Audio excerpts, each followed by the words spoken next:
E pa dobar dan, dobro veče, lepo popodne, Ljubica, princeza i moj muž imaju reč da obaveste naše pratioce kako je Ljubica i kako napredujete.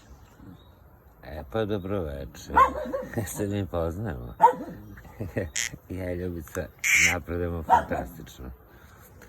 Evo dobro je, letimo, ručkamo, spremamo se za spavanje. Ovo nam je sad poslednji obrok za večeras, za danas. Idemo da spavamo. Pozdravljamo naše pratioce, dobro smo.